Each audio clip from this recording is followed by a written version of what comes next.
আমি শিপ্রা মজুমদার আজকে আবার একটা নতুন রেসিপি নিয়ে তোমাদের কাছে চলে এসেছি।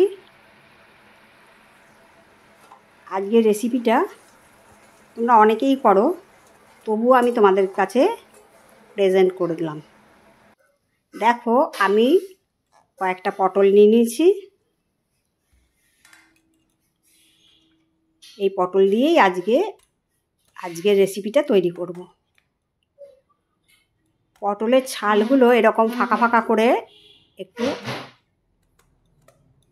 ছাড়িয়ে নিতে হবে।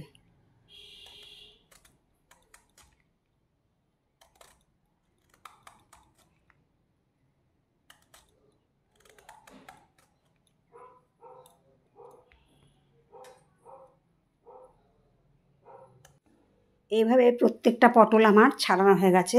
কিছুটা খোসা বাদ দিয়ে আমি এইভাবে ছাড়িয়ে নিলাম। আর পেটের মাঝখান থেকে এই রকম করে একটু চিড়ে চিড়ে দিতে হবে।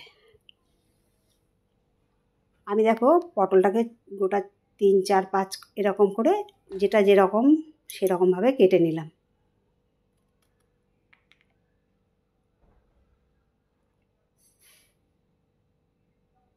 এতে কি হবে, আমার রান্নাটা করার পরে তেল ঝাল মশলাটা খুব সুন্দরভাবে ঢুকবে।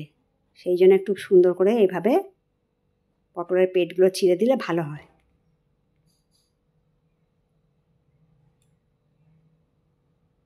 তোমরা লক্ষ্য করো।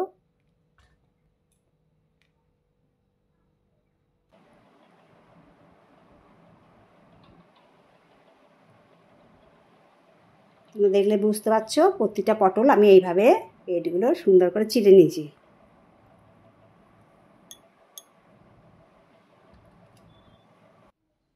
এবার একটা কাচের বাটিতে জল নিয়ে তার মধ্যে ধনে আর জিরের গুঁড়ো একসাথে নিয়ে নিলাম। এটা 1.5 চামচ পরিমাণ নিলাম। তোমরা যে যতটা পরিমাণে করবে তোমরা সেই পরিমাণে মশলাটা নিয়ে নেবে। তারপর হলুদ দিলাম, লাল লঙ্কার গুঁড়ো 1/2 চামচ দিলাম, আর একটু কাশ্মীরি লঙ্কার গুঁড়ো দিলাম।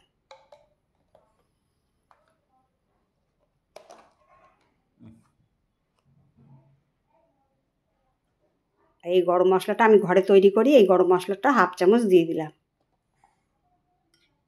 এবারে একটা চামচে করে মশলাটাকে সুন্দর করে নাড়িয়ে চাড়িয়ে গুলিয়ে নিতে হবে। তাতে এরকম করে ভালো করে ভিজে যাবে মশলাটা। এবার আরেকটা বাটির মধ্যে দই নিয়ে নিলাম, 2 চামচের মতন দই নিলাম।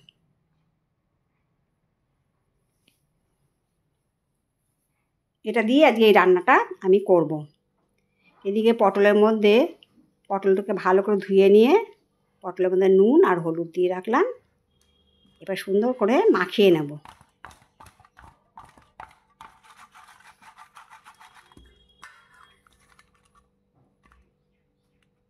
নুন হলুদটা যদি ভালো করে মাখিয়ে নেওয়া হয় তাহলে খুব সহজেই পটলটা একটু নরম হয়ে যায়। তোমরা লক্ষ্য করবে পটল থেকে বেশ অনেকটা জল বেরিয়ে যায় আর খুব তাড়াতাড়ি ভাজাও হয়ে যায়।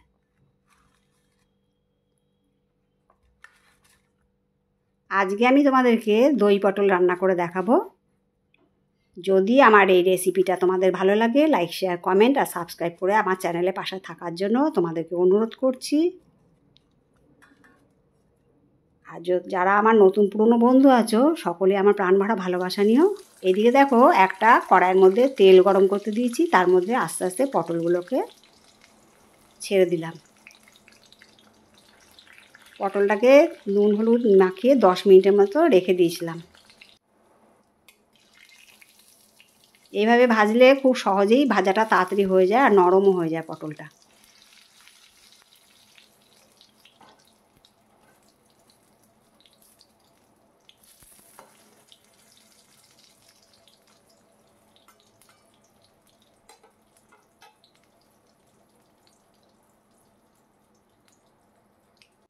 আমি পটলগুলো এরকম অবস্থায় ভেজে নিচ্ছি। তুলে নিলাম কিছুটা পটল। এর বাদ বাকি পটলগুলো ভেজে নেব।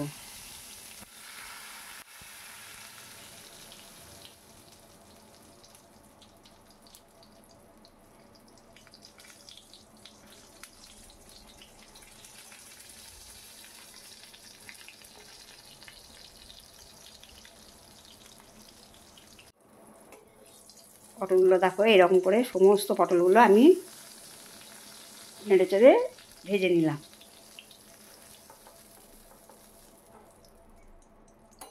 এবার যে তেলটা কড়াইয়ের মধ্যে আছে সেই তেলটার মধ্যে এই যে বাটির মধ্যে মশলা ভিজিয়ে রেখেছিলাম সেই মশলাটাকে একটু নাড়িয়ে নিলাম। এবার মশলাটা তেলের মধ্যে দিয়ে দিলাম। আঁচটা কিন্তু এই সময়টা মাঝারি পর্যায়ে থাকবে।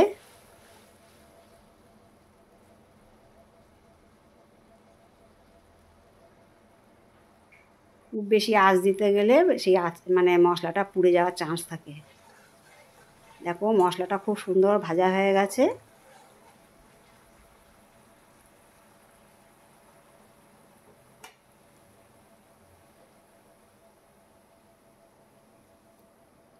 এরপরে যে টক দইটা ছিল সেই টক দইটার মধ্যে একটু জল দিয়েছিলাম, এবার ফেটিয়ে সুন্দর করে ফেটিয়ে রেখে দিয়েছিলাম, এবার এইটা দিয়ে দিলাম।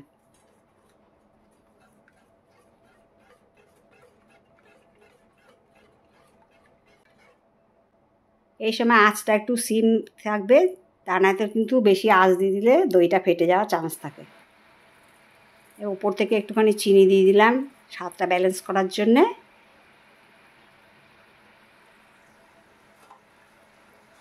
তোমরা লক্ষ্য করো দইটা কিন্তু একদম ফাটেনি। প্রথমে একদম সিম করে দিয়েছিলাম, তারপরে আঁচটা একটু বাড়িয়ে দিয়েছি।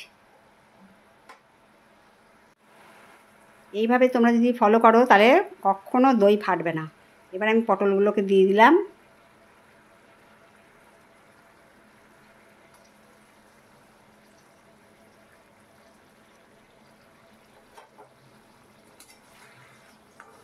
পটলগুলো ছাড়া হয়ে গেল সমস্তটা। এবারে ওপর নিচ ভালোভাবে নাড়িয়ে নিলাম। কিছুক্ষণ রান্না হবে।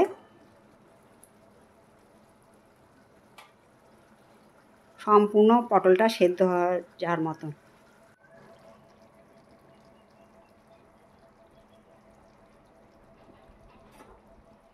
তোমরা দেখেই বুঝতে পারছো আমার দই পটল রান্নাটা আমার এখানেই কমপ্লিট হয়ে গেছে। কত সুন্দর দেখতে লাগছে, কালারটাও খুব ভালো এসছে।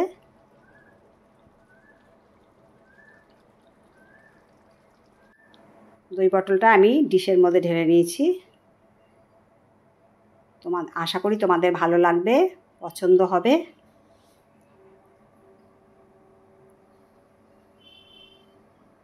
যদি ভালো লাগে তাহলে বরাবরের মতো বললাম বেল বাটনটা প্রেস করে দিও, আমার চ্যানেলের পাশে থেকো।